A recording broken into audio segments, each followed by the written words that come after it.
오늘 말씀의 제목은 예언이라는 말씀, 예언. 예언하면 사람들은 좀 의심스러운 눈초리로 보는 경우들이 참 많습니다. 흔히 예언이라고 얘기하면서 사이비 신앙으로 이끄는 너무나 많은 집단들이 있다 보니까 예언 이런 얘기를 하게 되면 또 이상한 내용을 이야기하려고 하는 것이 아닌가 그런 생각을 가질 때가 참 많습니다. 여러분, 근데 성경은 예언의 책이기도 합니다.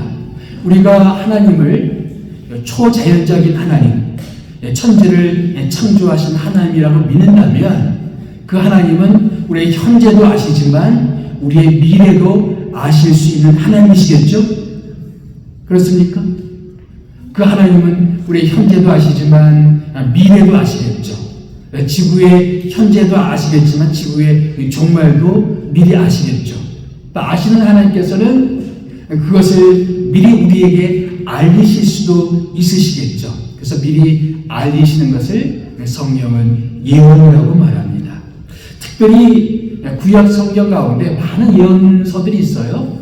그 중에 특별히 스가랴서에는 많은 예언들이 있습니다. 그리고 예수님의 생애 가운데 가장 많이 인용되는 구약의 책 중에 하나가 바로 스가랴서입니다. 그래서 오늘은 스가랴 9장부터 14장까지 나오는 스가랴서의 예언들에 대해서 함께 묵상했으면 좋겠습니다. 첫 번째 예언은 그 키워드가 나위라고 말할 수가 있을 것 같아요. 우리 다 같이 이 구절 같이 한번 읽어보겠습니다. 시작. 시온에 따라 크게 기뻐할지어다. 예루살렘에 따라 즐거이 부를지어다. 보라, 내 왕이 내게 임하시나니 그는 공의로우시며 구원을 베푸시며 겸손하여 나귀를 타시나니 나귀의 작은 것 곧 나귀 새끼니라. 이 예언은 언젠가 예루살렘에 왕이 오실 것이라는 예언입니다. 근데 스가랴가 이 예언을 할 즈음에서 이스라엘 땅에는 벌써 왕이 없은 지가 꽤 오래되었습니다. 꽤 오랫동안 왕이 없는 상태로 보내게 되었어요. 그래서 이스라엘은 바벨론의 속국으로 그리고 페르시아의 속국으로 왕이 없는 총독체제로 보내게 되었습니다. 그래서 사실은 엄밀한 의미에서 스가랴의 이 예언은 매우 위험한 예언이기도 합니다. 페르시아 정부 입장에서 누군가 왕이 세워진다. 이것은 어떻게 보면 반역으로 여겨질 수 있는 예언이기도 했습니다. 그러나 이스라엘 사람들의 입장에서는 어떤 의미가 있을까요? 이 왕이 온다는 의미는 나라의 독립을 의미하는 것이기도 합니다. 이제 내 나라 왕이 세워진다는 것이죠. 그래서 여기 보니까 사람들이 어떻게 해요? 크게 즐거워하고 기뻐하는, 왕이 온다는 것이 왜 기쁜 일인가? 왕이 온다는 것이 왜 즐거운 일인가? 왜 그래요? 바로 이제 드디어 어느 나라의 속국으로 식민지로 있었는데 드디어 이제 우리가 독립하고 해방이 되어서 우리의 왕을 갖게 되었다. 주권을 회복하게 되었다. 그런 배경이 있는 것입니다. 그런데 그 왕이 뭐를 타고 온다고요? 너무나 겸손해서 나귀를 타고 오신다. 나귀를 언젠가 하나님께서 이스라엘 땅 가운데 왕을 보내주실 것이다. 그 왕의 특징이 뭐냐면은 나귀를 타고 오시는 분이 되실 것이다 라고 되어 있습니다. 그것도 나귀의 작은 것, 그러니까 어린 나귀, 그 나귀 새끼를 타고 오실 것이다 라고 되어 있죠. 근데 이 나귀를 타고 오시는 분이 오늘 그 다음 구절을 읽어보게 되면 오셔서 하시는 일이 뭐냐면은 평화를 선포하는 겁니다. 오랫동안 이스라엘 민족은 전쟁에 시달려 왔어요. 늘 예루살렘을, 이스라엘을 침공하는 사람들의 공격을 피할 수가 없었습니다. 그래서 고통스러운 그런 시간들을 보냈습니다. 어떤 사람들은 목숨을 잃고, 어떤 사람들은 폭력을 당하고, 어떤 사람들은 사로잡혀서 이국 땅으로 끌려가서 고생을 하고, 전쟁의 고통을 겪고 있었던 민족이 바로 이스라엘 민족이었습니다. 그런데 그 왕이 오게 되면 드디어 평화의 시대가 열릴 것이다 라고 말합니다. 모든 전쟁 무기들을 다 끊어버리고 그 왕은 화평을, 샬롬을 선포할 것이다. 평화가 오게 될 것이다 라고 말합니다. 그런데 이 예언은 누구에 대한 예언일까요?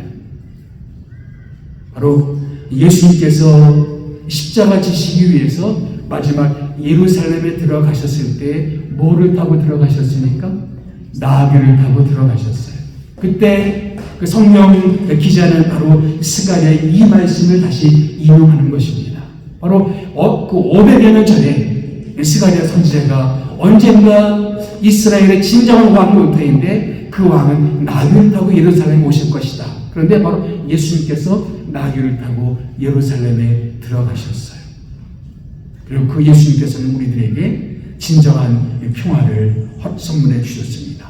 하나님과 원수였던 저희들 가운데 이제는 하나님과 화목할 수 있는 길을 열어주셨고, 늘 마음의 평화도 없고 마음 가운데 염려와 불안 속에 살던 우리들이 이제 주님 안에서 진정한 마음의 평화를 누리고 마음의 평강을 누릴 수 있는 은혜를 우리에게 허락해 주셨습니다. 평화를 가져오시는 분, 너무나 겸손해서 나귀를 타고 오시는 분. 이 겸손하다는 말은 다른 말로 온유하다는 말입니다. 주님께서 친히 그렇게 말씀하셨죠. 나는 온유하고 겸손하니. 너무나 온유해서 십자가에서 힘없는 자처럼 무력하게 십자가에 못 박혀 죽으셨습니다.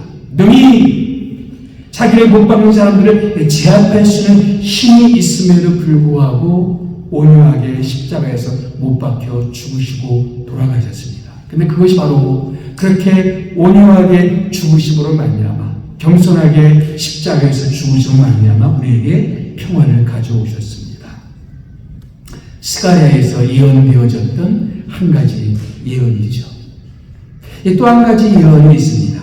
이 예언의 키워드를 말한다면은 찔림이라고 말할 수가 있을 것 같아요. 찔림. 이 스가랴서 12장 10절 말씀을 다 같이 한번 읽어보겠습니다. 시작. 내가 다윗의 집과 예루살렘 주민에게 은총과 간구하는 심령을 부어주리니 그들이 그 찌른 바 그를 바라보고 그를 위하여 애통하기를 독자를 위하여 애통하듯 하며 그를 위하여 통곡하기를 장자를 위하여 통곡하듯 하려로다. 9장에서는 왕이 오신다는 것 때문에 예루살렘 주민이 어떻게 된다고 했어요? 기뻐하고 즐거워한다고 했죠. 그런데 12장에서는 정반대 스토리예요. 사람들이 뭐 하게 된다고요? 애곡하고 통곡하는 그런 일들이 벌어지게 될 것이다 라고 되어 있습니다. 무엇 때문에? 그들이 찌른 누군가 때문에 그들은 애곡하고 애통하고 통곡하게 될 것이다 라고 말하고 있는 것입니다. 그 찌른다는 것이 무슨 의미일까요? 가벼운 상처를 말하는 게 아닙니다. 여기 보면은 어떤 통곡이에요? 장자를 위하여 통곡하듯이 혹은 독자를 위하여 애통하듯이 찔림 받아서 목숨을 잃어버린 거예요. 그래서 장례식에서 죽은 이를 위해서 애통하듯이 애곡하듯이 그런 통렬한 슬픔을 이야기하고 있는 것입니다. 이 찌른다는 것은 그냥 가벼운 상처가 아니라 찌르기 때문에 목숨을 잃어버리는 이 치명적인 상처, 치명적인 것들을 말하고 있습니다. 그런데 성경 기자는 예수님께서 십자가에서 죽으실 때 예수님께 특별히 허리에 창을 맞으셨죠. 한 병사가 예수님의 옆구리를 창으로 찔렀죠. 이럴 때 그 성경 기자는 특별히 요한은 이것은 바로 그 예전에 500년 전에 스가랴가 장차 오실 메시아에 대해서 예언할 때 그 예언이 이루어진 것이다 라고 기록하고 있습니다. 요한복음 12장 37절 말씀 보게 되면 또 다른 성경에 스가랴를 말하고 있습니다. 그들이 그 찌른 자를 보리라 하였느니라. 메시아가 언젠가 이 땅에 오시게 될 텐데 왕이 오시지만 그분은 사람들에 의해서 찔림받게 될 것이다. 찔림받아서 목숨을 잃어버리게 될 것이다. 그 예언대로 예수님은 왕으로 이 땅에 오셨지만 평화를 위해서 이 땅에 오셨지만 사람들에게 찔림받았고 그리고 십자가에서 못 박히셨고 찔림받으셨고 우리 때문에 목숨을 잃어버리시게 되었습니다. 이 예언이 예수님이 오시기 전 약 500여 년 전에 예언되어졌던 것입니다. 그래서 사람들이 애통했나요? 사람들이 애통하고 애곡하리라 이렇게 말했는데 정말 그렇게 했습니까? 처음에는 그러지 않았어요. 그런데 오순절이 되고 베드로가 이렇게 오순절에 이렇게 설교하죠. 그런즉 이스라엘 온 집은 확실히 알지니 너희가 십자가에 못 박은 이 예수를 하나님의 주와 그리스도가 되게 하셨냐. 너희가 찌르고 너희가 십자가에 못 박은 그 예수, 하나님은 너희들의 구세주, 너희들의 주인 되게 하셨다. 수많은 유대인들을 모아놓고 이스라엘 사람들을 모아놓고 그렇게 설교를 했습니다. 그러자 다음 구절은 이렇게 되어 있습니다. 그들이 이 말을 듣고 마음에 찔려 베드로와 다른 사도들에게 물어 이르되 형제들아 우리가 어찌할까 하면서 통곡하고 애곡하며 회개하는 장면이 나옵니다. 스가랴가 예언한 대로 그 완고하고 그리고 정말 고집스러웠던 유대인들이 성령이 임하게 되자 성령 역사 가운데 그들이 그 베드로의 설교 앞에서 그들이 찔렀던 그 예수에 대해서 십자가에 못 박았던 그 예수에 대해서 자기들이 죽였던 그 예수에 대해서 마음이 아파서 마음이 찔려서 그들이 찔렀던 것처럼 그들의 마음도 찔렸어요. 그래서 그들이 애곡하고 애통하고 통회하면서 주님 앞에 회개하고 그날 그렇게 통회하면서 회개한 사람들의 숫자가 3,000명이 넘더라. 사도행전은 그렇게 기록하고 있습니다. 그것도 스가랴에서 미리 예언되어진 바입니다. 근데 이 구절, 우리가 조금 전에 읽었던 이 구절, 이 구절 보면 그들이 이 말을 듣고 마음에 찔려 베드로와 다른 사도들에게 물어 이르되 형제들아 우리가 어찌할꼬. 그러니까 마음이 찔려가지고 그렇게 하게 되는데 이런 회개가 있게 되자 하나님이 그 다음에 열어주신 것이 있었어요. 열어주신 게 뭘까요? 원래 이 스가랴 12장기 말씀은 특별히 예수님이 창에 찔림 받은 이 예언은 13장 1절에 그 단락이 끝나게 됩니다. 무슨 구절로 끝나게 되냐면 이 구절로 끝나게 됩니다. 다 같이 읽어봅시다. 시작. 그날에 죄와 더러움을 씻는 셈이 다윗의 족속과 예루살렘 주민을 위하여 열리라. 그때 비로소 어떤 셈이 열릴 것이다. 그동안은 이 셈이 닫혀져 있었고 숨겨져 있었어요. 근데 그 셈은 무슨 셈이에요? 사람들의 죄와 더러움을 씻는 죄입니다. 사람들은 무엇을 하더라도 그들의 죄를 스스로 씻을 수가 없었어요. 선행을 통해서도 그들의 죄를 씻을 수가 없었고 율법을 통해서도 그들의 죄를 씻을 수가 없었고 혹은 무슨 종교적인 열심을 통해서도 죄를 씻을 수가 없었어요. 드디어 하나님께서 그 사람들이 죄를 씻을 수 있는 그 셈을 열어주신다고 되어 있어요. 드디어 예수님을 통해서 구원받고 죄 용서받는 그 구원의 시대가 드디어 열릴 것이라고 예언하고 있습니다. 그동안 닫혔던 구원의 은혜, 그동안 닫혔던 죄 용서의 그 은혜가 드디어 시작이 되는 것입니다. 신약 성경은 이것을 뭐라고 말하냐면은 복음이라고 말합니다. 드디어 복음의 시대가 열린다. 예수님 때문에 드디어 우리가 죄 용서받고 예수님 때문에 드디어 우리가 하나님의 구원을 경험할 수 있는 그 셈이 열렸고 그 구원의 길이 우리들에게 열렸다. 그래서 지금은 보라 지금은 구원의 날이요 보라 지금은 은혜의 날이로다. 스가랴가 바라보았던 이 복음의 시대, 그 구원의 셈이 열리는 그 시대, 드디어 예수님이 십자가에 못 박혀 죽으시고 인해서 예수님 거기서 십자가에 못 박혀 죽으시고 허리에 창에 찔리시고 그렇게 죽임 당하심으로 말미암아 드디어 우리에게 은혜의 시대가 구원의 셈이 드디어 우리에게 열리게 되었습니다. 그래서 사람들은 애통해야 하며 회개해야 될 때 그 구원을 받게 되는 것이죠. 그날 예루살렘 성에 있는 모든 사람들이 다 죄의 용서를 받았을까요?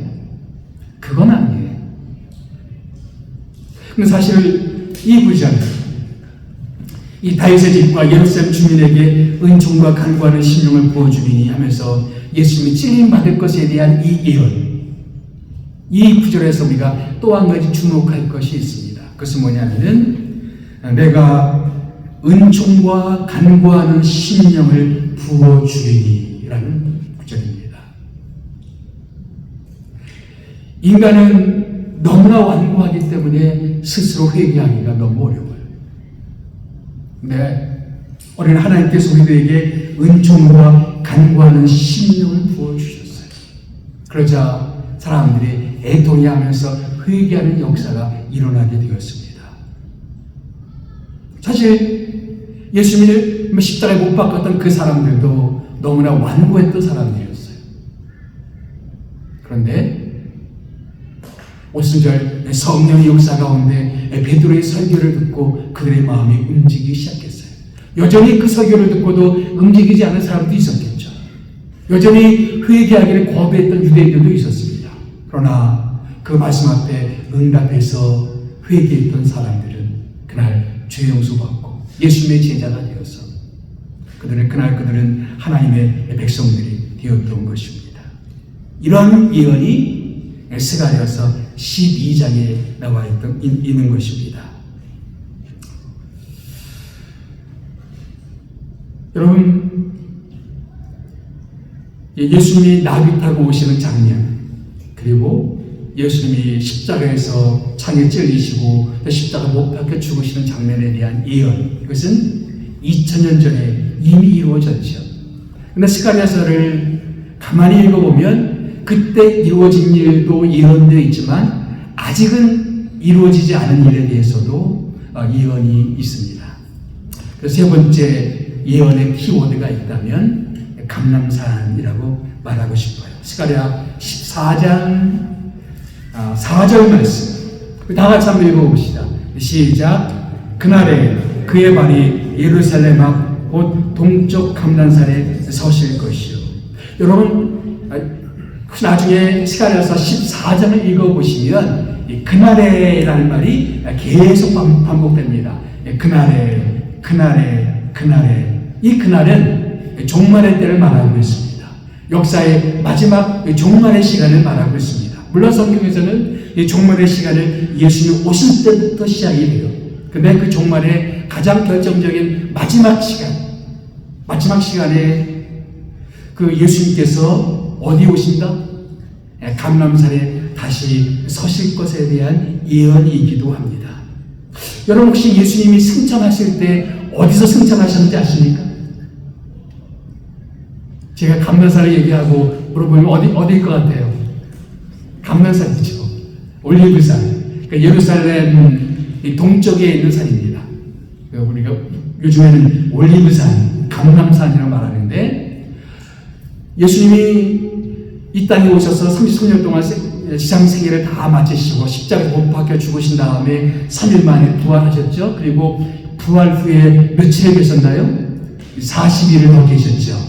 그리고 승천하셨습니다. 승천하실 때 승천하신 장소가 이 성경을 보니까 감람산이라고 되어 있어요. 근데 그때 사람들이 예수님이 승천하시는 모습을 제자들이 보고 있는데 천사들이 나타나서 이렇게 말합니다. 우리 다 같이 한번 읽어볼까요? 시작. 갈릴리 사람들아 어찌하여 서서 또 하늘을 쳐다보느냐. 너희 가운데 서서 하늘로 올려주신 이 예수는 하늘로 가심을 본 그대로 오시리라. 하늘로 가심을 본 그대로 오시리라. 하늘로 가심을 본 그대로 오시리라는 말 뜻은 여러 가지가 많이 포함되어 있어요. 여러 가지가. 마지막 오실 때에도 영적으로 오신 것이 아니라 사람들의 눈으로 확인할 수 있을 정도로, 우리 육안으로 확인할 수 있을 정도로 그렇게 가시적으로 오신다는 것도 포함되는 거겠죠. 그 중에 한 가지는 저는 감람산에 오신다는 말씀도 포함된다고 생각해요. 스가랴 14장에 나와 있듯이 그때 그의 발이 감람산에 서실 것이요. 예수님이 언젠가 다시 오셔서 재림하셔서 그때는 감람산에 서시는 모습을 보게 될 것입니다. 그런데 스가랴서 14장에서 그 감람산에 서신다는 것은 특별한 의미가 있어요. 특별한 의미가. 14장을 쭉 읽어보면은 예루살렘이 이방 민족들에 의해서 공격을 받고 있었습니다. 그때 예수님께서 그 감람산에 오셔서 그래서 이제 예루살렘으로 진군하십니다. 그리고 모든 이방 민족들을 물리치시고 예루살렘에서 왕으로 선포하십니다. 그러면서 이 9절 말씀에는 뭐라고 되어 있냐면 여호와께서 예루살렘에 오시는 그 분을 여호와라고 표현하고 있죠. 여호와께서 천하의 왕이 되시리니 그날에는 여호와께서 홀로 한 분이실 것이요 그 이름이 홀로 하나이실 것이라. 왕으로 자정하셔서 통치하기 시작하십니다. 그러면서 놀라운 일들이 벌어지고 있어요. 어둠이 가득했던 예루살렘이 이제 빛의 도시가 됩니다. 14장을 읽어보면 그리고 예루살렘에서 생명수가 솟아나서 사방으로 흘러내립니다. 그리고 예루살렘 주변의 사방이 다 평지가 되고 예루살렘이 우뚝 솟아오르게 됩니다. 그리고 예루살렘을 공격했던 이방 민족들이, 이방 군대들이 이제 하나님 앞에 나와서 하나님을 경배하고 예배하는 그런 모습입니다. 새 예루살렘이죠, 그렇죠? 새 예루살렘. 근데 여러분, 이 새 예루살렘이라는 이것은 성경의 마지막 책인 요한계시록의 마지막 주제이기도 합니다. 근데 요한계시록에서 새 예루살렘은 하늘의 천국도 의미하지만 교회를 의미하기도 합니다. 하나님의 백성들을 의미해요. 그래서 세상에서 당신의 백성들이, 그리스도인들이 신앙 때문에, 복음 때문에 고난받고 어떤 사람들은 순교를 당하게 되겠지만, 그러나 하나님께서는 그들을 승리케 하시고 그들을 모아서 그들 가운데 새 예루살렘의 축복을 허락해 주신다라는 메시지가 요한계시록의 마지막입니다. 더 이상 거기에는 어둠이 없고, 그리고 눈물도 없고, 애곡하는 것이, 애통하는 것이 없고, 아픈 것이 없고, 그리고 모든 것이 없고, 그리고 이제 하나님의 은혜가 가득한 그곳. 요한계시록 마지막 보게 되면 거기에 생명수가 흘러넘치는, 생명수의 강이 흘러넘치는 그런 모습을 묘사하고 있습니다. 다시 말하면 마지막 천국의 모습을 보여주고 있어요. 언젠가 예수님이 다시 오시고, 그리고 이제 새로운 새 예루살렘의 시대가 열리게 될 것입니다. 하나님이 온 천하의 왕이 되어 주셔서, 온 천하의 왕이 되어서 모든 만물을 다스리시고, 그리고 그 천국에서 빛의 나라, 하나님의 은혜의 나라, 하나님의 영원한 생명의 나라를 우리가 경험하면서, 그리고 천국에서 하나님의 놀라운 축복들을 경험하게 될 것입니다. 그것을 스가랴의 구약적 이미지로 예루살렘으로 묘사해서 예언했던 것입니다. 언젠가 우리는 역사의 마지막에 천국이 우리에게 열릴 것을 믿습니다. 이 땅에 종말을 구하고 하나님의 세계가 임할 것을 믿습니다. 저는 이 지상 다음에 천국이 있다고 믿어요. 어떤 사람들은 천국이 있다는 사실을 믿기 어려워하지만 저는 그 천국이 있다고 믿습니다. 그리고 천국이 오게 될 때 많은 사람들이 정말 그 천국이 정말 있을까 없을까 고민하게 되겠지만, 그러나 분명히 그 천국은 우리에게 있을 것이고, 그리고 우리는 그 천국에 들어가게 될 것입니다. 근데 천국의 그 시기, 마지막 종말의 시기는 언제부터 시작될까요? 바로 예수님께서 감람산에 다시 오시는 그때, 예수님이 재림하시는 그때로부터 천국이 열리고 하나님의 그 영원한 천국을 누리게 될 것입니다. 첫 번째, 나비 타고 오시는 예수님에 대한 예언. 그리고 두 번째, 예수는 십자가에서 못 박혀 죽으시고 땅에 찔리시고 우리 때문에 목숨을 잃고 구원의 새 시대가 열릴 것에 대한 그 예언이 이루어졌듯이, 언젠가 예수님께서 다시 오실 것에 대한 그 예언도 언젠가 이루어질 것을 저는 믿습니다. 여러분 어떠신가요? 여러분도 그래서 하나님의 그 말씀이 그대로 이루어질 것을 믿습니까? 예수님께서 우리에게 이렇게 말씀하셨습니다. 진실로 너희에게 이르노니 천지가 없어지기 전에는 율법의 1.1획도 결코 없어지지 아니하고 다 이루리라. 성경 말씀에 수많은 약속들이 있어요. 지금 우리 눈앞에는 그것이 전혀 이루어지지 않을 것처럼 그렇게 여겨질지 모르겠습니다. 그러나 언젠가 성경의 1.1획도 어김없이 반드시 이루어질 것이다. 이미 스가랴 말씀에서 그것이 입증되었고 아직 남은 약속도 반드시 그렇게 비워질 줄을 우리는 믿습니다. 이민 사회를 우리가 살다 보면 이민 생활에 워킹 홀리데이로 오는 친구들, 또 이민 생활 정착하는 친구들, 유학 온 친구들, 수많은 사람들이 있죠. 이들에게 무엇이 정말 가장 필요한 것은 무엇일까? 가장 절실한 하나를 뽑으라 그러면 무엇이 가장 필요할까? 이 똑같은 질문을 일제강점기 때 그 일제 치하에서 정말 이렇게 일제의 그런 그 지배를 받는 한민족에게, 조선민족들에게 무엇이 가장 필요하겠는가 고민했던 한 사람이 있었습니다. 그 사람이 누구냐면 김교신이었어요. 이 사람이 일본에 유학 갔습니다. 일본의 유명한 기독교 지도자였던 내충남사이 이끄는 이 성경 공부 모임에 그런 참여하면서 깊은 변화를 경험하게 됩니다. 그리고 1927년도에 한국에 돌아와서 성서조선이라는 잡지를 발간합니다. 그리고 발간사를 이렇게 기록하여 나는 오늘 조선에 우리가 줄 최고의 선물은 구약과 신약 성서 한 권뿐이라고 믿는다. 오늘 우리의 연구의 전폭을 차지하고 있는 것은 조선 두 글자이고 이 애인에게 보낼 최고의 선물은 성서 한 권뿐이다. 성서 조선 발간지에 기록된 그런 내용입니다. 나중에 성서 조선에 다시 한번 김교신이 글을 올려요. 이런 글을 올립니다. 사랑하는 자에게 주고 싶은 것은 한두 가지에 그치지 않는다. 하늘의 별이라도 따주고 싶으나 인력에는 스스로 한계가 있다.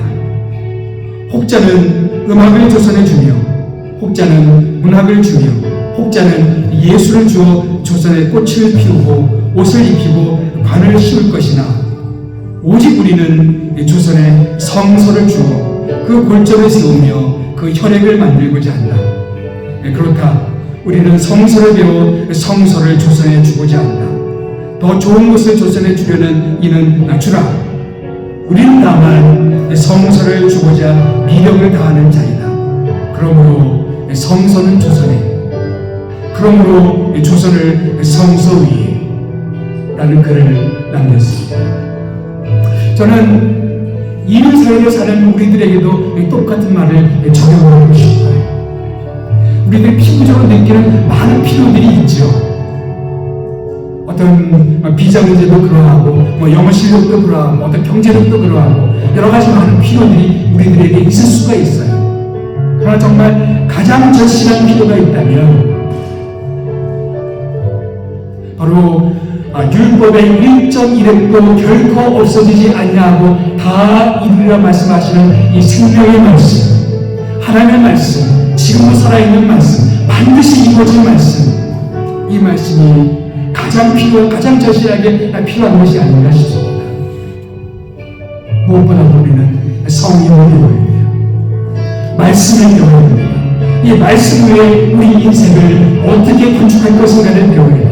이 말씀을 따라 어떻게 살아갈 것인가를 배워야 돼요. 이 말씀을 어떻게 묵상하고 이 말씀을 어떻게 우리의 삶과 피가 되게 할 것인가를 우리는 배워야 됩니다.